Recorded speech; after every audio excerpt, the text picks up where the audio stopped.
Ассалаумағалейкум. Қызылжар, ассалаумағалейкум, ата. Ата, естіңіз бар ма? Қазір шешендер үш қаланы атын ауыстырайын деп жатыр.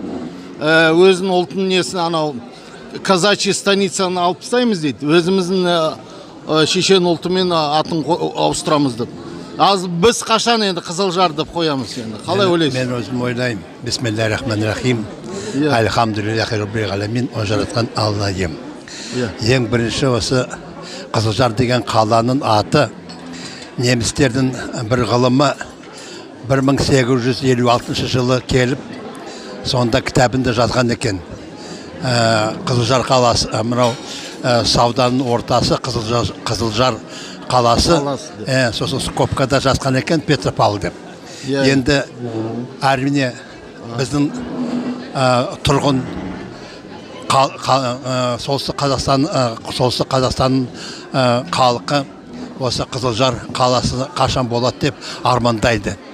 Баяғыда қазағымыз армандап еді, тәуелсіз ел боламыз деп. Құдайға шүкір соғанда жеттік, тәуелсіз ел болдық. Енді арманымыз осы Қазақстанның әрбір жері қазақша аталу керек. Өзіміздің ұлтымыздың салт дәстүрін сақтау үшін халықтың арманы осы қалалардың атын қазақша өзгерту. Көл болсын, өзен болсын, тау болсын, бәрі қазақша болсын. Орман болсын, топонимы дейді ғой, топоним. Барлықтары Құдайға шүкір, ақырын сол аталып жатыр ғой, бірақ та соны тездетуге Алла Тағала нәсіп етсін. Бұл енді басшыларға байланысты, бірақ та басшыларға қорқатын ештеңе жоқ. Өздері кеше анау Ельцин Ресейдің төрағасы болған кезде ешкіммен сақылдаспай, ешкіммен ақыл сұрамай, өзі ғана бұйрық жасады, қалалардың атын өзгертті, өздеріне қалай.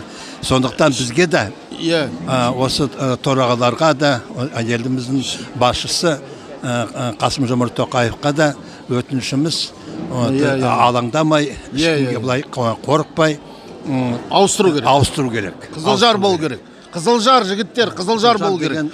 Және шешендерге де рахмет айтайық. Шешендер де ұйқыдан оянып жатыр. Ана не казачий дегенде бәрін алып жатыр. Құрту керек.